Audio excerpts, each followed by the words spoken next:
Hello दोस्तों, कैसे हैं आप लोग। तो ईवीएस की क्लास को कंटिन्यू करते हुए और आपको क्लासेस कैसी लग रही हैं कमेंट सेक्शन में ज़रूर बताएं। और पीडीएफ को प्राप्त करने के लिए आप हमारा टेलीग्राम चैनल भी ज्वाइन कर सकते हैं, जिसका लिंक मैंने डिस्क्रिप्शन में दे दिया है। तो कल हमारे 9 क्वेश्चन हुए थे, क्योंकि अचानक इस क्वेश्चन पे आते हुए एक क्लास हमारी क्या हो गई थी, अचानक से बंद हो गई थी। ठीक है, तो हम क्वेश्चन नंबर 10 से ही शुरू करते हैं। कहता है, किसान द्वारा फसल बोने के पूर्व खेत की जुताई किए जाने के कारण निम्न में से क्या है। कह रहा है, मृदा को उलट पुलट करना है, मृदा के कणों के मध्य वायु के लिए स्थान बनाना है, मृदा के कणों के मध्य जल के लिए स्थान बनाना है, या मृदा के कणों के मध्य सूक्ष्म जीवों के रहने के लिए स्थान बनाना है। तो क्या करना है हमें, यानी कि ज़मीन को पोली बनाना है। क्या करना है, ज़मीन को पोली बनाना है। पोली का मतलब होता है कि उसके बीच में छेद ऐसे बनाना जिसमें कि क्या जा सके, अंदर वायु जा सके, यानी कि ऑप्शन नंबर बी हो जाएगा। और ये काम हमारे कौन करते हैं, ये काम हमारे केचुए भी करते हैं। केचुआ भी करता है। ठीक है, और इसे किसान का क्या कहा जाता है, किसान का मित्र कहा जाता है। ठीक है, किसान का मित्र कहा जाता है। ठीक है, ये भी आप याद रखेंगे। केचुए को किसान का मित्र कहा जाता है। क्यों कहा जाता है, क्योंकि ये मृदा के कणों के मध्य वायु के लिए स्थान यानी कि पोली बना देता है उसमें। ठीक है, आगे बढ़ते हैं क्वेश्चन नंबर 11 की ओर। कहता है कि रीढ़ वाले जंतु कौन से, जिसमें रीढ़ पाई जाती है। कह रहा है कि खरगोश है, गिलहरी है, सर्प है, या उपरोक्त सभी है। ठीक है, तो कौन है, उपरोक्त सभी, यानी कि ऑप्शन नंबर डी हो जाएगा। ठीक है, आगे बढ़ते हैं क्वेश्चन नंबर 12 की ओर। और क्वेश्चन नंबर हमारा 12 कहता है कि निम्नलिखित में से कौन सी पर्यावरण अध्ययन की पाठ्य पुस्तक विद्यार्थियों के लिए उपयोगी होगी। ठीक है, कह रहा है इनमें से बताना है कौन सी पुस्तक विद्यार्थियों के लिए क्या होगी, उपयोगी होगी। कह रहा है गतिविधियाँ इकाई के अंत में हो, ये वाली चाहिए। गतिविधियाँ अध्याय के अंत में होना चाहिए, गतिविधियाँ प्रकरणों के साथ होना चाहिए, या गतिविधियाँ पाठ्य पुस्तक में अलग अलग स्थानों पर होना चाहिए। ठीक है, ऑप्शन नंबर ए से आते हैं। गतिविधियाँ इकाई के अंत में नहीं होना चाहिए, ना ही अध्याय के अंत में होना चाहिए, और ना ही अलग अलग होना चाहिए। ये क्या होना चाहिए, जो है प्रकरण के साथ में ही होना चाहिए, जिससे कि बच्चा क्या होता है, प्रेरित होता है उसकी ओर, और बच्चों को जल्दी समझ में भी आता है। गतिविधियों के माध्यम से बच्चे जल्दी सीखते हैं, यानी कि ऑप्शन नंबर सी हो जाएगा। आगे बढ़ते हैं क्वेश्चन नंबर 13 की ओर। और कहता है कि शिक्षक को निम्न में से किसके आधार पर विद्यार्थी की डिसलेक्सिया, कई बार क्वेश्चन करा चुका हूँ मैं, डिसलेक्सिया समस्या की जानकारी प्राप्त होगी। कह रहा है पढ़ने से, बोलने से, सुनने से और बोलने एवं सुनने से। तो डिसलेक्सिया पढ़ने से संबंधित होती है, कई बार मैं बता चुका हूँ, ऑप्शन नंबर ए हो जाएगा। आगे बढ़ते हैं क्वेश्चन नंबर 14 की ओर। क्वेश्चन नंबर 14 कहता है कि निम्नलिखित में से कौन सा प्रोटीन का स्रोत नहीं है।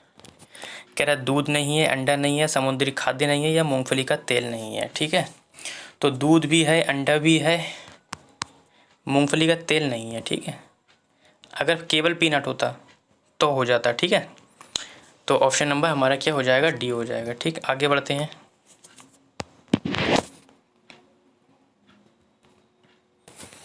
कहता है कि मनुष्य में एनीमिया या रक्ताल्पता का प्रमुख कारण क्या है। कह रहा है प्रोटीन की कमी है, कैल्शियम की कमी है, लौह तत्व की कमी है, विटामिन ए की कमी है। देखो, प्रोटीन की कमी से कौन सा रोग हो जाता है, क्वाशियोर हो जाता है, यानी कि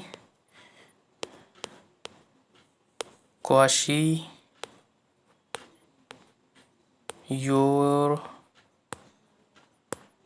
हो जाता है। ठीक, कैल्शियम की कमी से वही हड्डियाँ कमज़ोर हो जाती हैं, और लोह की कमी से कौन सा रोग हो जाता है, एनीमिया रोग हो जाता है, जिसमें डॉक्टर क्या सलाह देता है, गुड़, आंवला और हरे पत्तेदार सब्जियों का सेवन करने के लिए बोलता है। और विटामिन ए की कमी से कौन सा रोग हो जाता है, तो विटामिन ए की कमी से आपका रतौंधी रोग हो जाता है। क्या हो जाता है, रतौंधी। ठीक है, आगे बढ़ते हैं। तो फिलहाल हमारा ऑप्शन हो जाएगा सी। ठीक है, आगे बढ़ते हैं हम क्वेश्चन नंबर 16 की ओर। ये फिर से वही क्वेश्चन आ गया। ठीक, ये वाला आ गया। सर्वाधिक महत्वपूर्ण सीखने का संसाधन किससे है। कह रहा है क्षेत्र भ्रमण से है, पुस्तकालय से है, सर्वे एवं परियोजना से है, या उपयुक्त सभी। देखो, क्षेत्र भ्रमण पे जाते हैं तो अवलोकन शक्ति का विकास होता है, ये तो ठीक है। पुस्तकालय में, बिल्कुल पुस्तकालय में भी सीखने का संसाधन होता है। ठीक है, इनका, लेकिन इनका बच्चों का पुस्तकालय थोड़ा अलग तरीके से होता है। इसमें क्या होती हैं, किताबें जो होती हैं रैकों में खुली भी रखी होती हैं, जिसमें दूर से ही लाल पीले रंग बिरंगे क्या होते हैं, कार्टून वगैरह दिखते हैं। ठीक है, तो इससे क्या होता है, बच्चा तुरंत उसकी तरफ आकर्षित होता है। सर्वे एवं परियोजना, बिल्कुल सर्वे करने जाते हैं बच्चे, परियोजना में भाग लेते हैं, तो ये भी ठीक है। लेकिन तीनों तो टिक लगाएंगे नहीं चारों, तो हम क्या करेंगे, उपरोक्त सभी पे आ जाएंगे। ठीक है, आगे बढ़ते हैं क्वेश्चन नंबर 18 की ओर। शायद क्वेश्चन दोबारा रिपीट हो गए हैं, कोई दिक्कत नहीं है। कह रहा है खरीफ की फसल बोई जाती है, कह रहा है जून सितंबर से, अक्टूबर से दिसंबर, जनवरी से मार्च, अप्रैल से जून। यहाँ पे थोड़ी सी मिसप्रिंट लगा रहा है। खरीफ की जो फसल है वो आपकी जून जुलाई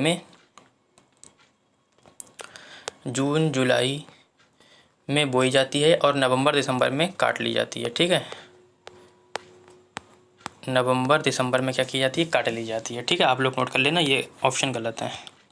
आगे बढ़ते हैं।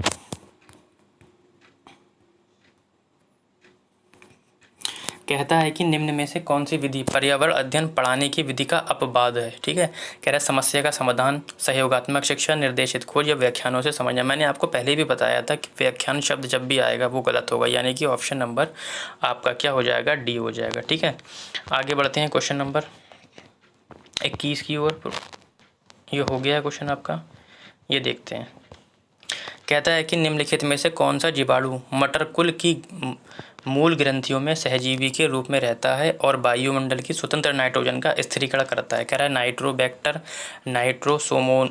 नाइट्रोसोमोनास और राइजोबियम और जेंथोमोनास। ठीक है, तो राइजोबियम हो जाएगा आपका ऑप्शन नंबर सी। ठीक, आगे बढ़ते हैं क्वेश्चन नंबर 23 की ओर। कह रहा है कि पर्यावरण के अंतर्गत कौन आता है, ये बताना है आपको।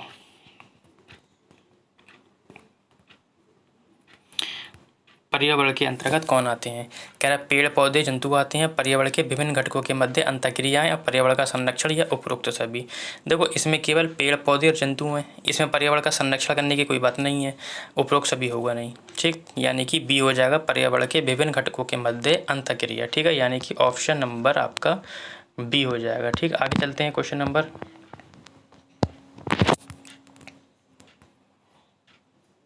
24 की ओर। क्वेश्चन नंबर 24 कहता है कि ग्रेगोर मेंडल का जन्म कहाँ हुआ था, फ्रांस में, दक्षिण अमेरिका में, ऑस्ट्रेलिया में या ऑस्ट्रिया में। तो कहाँ पे हुआ था, ऑस्ट्रिया में हुआ था, ऑप्शन नंबर डी। आगे बढ़ते हैं क्वेश्चन नंबर 25 की ओर। और कहता है कि निम्न में से कौन सा पौधा मिट्टी के सूखने का संकेत देता है। ठीक है, बरगद है, नागफनी है, क्रोटन है या चंदन है। तो कौन सा है, क्रोटन है आपका। ठीक है, ये पौधे, ये मेन वाले पौधे के साथ लगाया जाता है, जैसे जब पानी की कमी हो जाती है तो ये पौधा क्या होता है, सूखने लगता है और क्या होता है, हम लोगों को पता चल जाता है। ठीक है, यानी कि ऑप्शन नंबर सी हो जाएगा। आगे बढ़ते हैं क्वेश्चन नंबर 26 की ओर।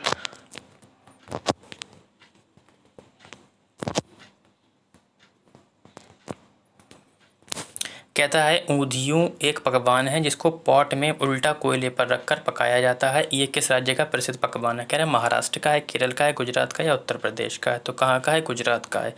ठीक, आगे बढ़ते हैं क्वेश्चन नंबर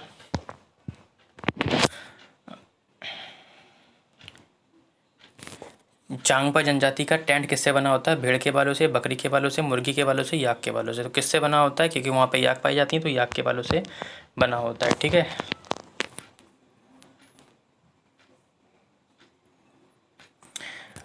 28 क्वेश्चन कहता है कि गांधी जी ने दांडी यात्रा किस स्थान से प्रारंभ करके कहाँ समाप्त की थी। कह रहा है दांडी से अहमदाबाद, अहमदाबाद से मुंबई, अहमदाबाद से दांडी या भोपाल से अहमदाबाद। तो सी वाला ऑप्शन देखें, अहमदाबाद से दांडी, यानी कि ऑप्शन नंबर सी।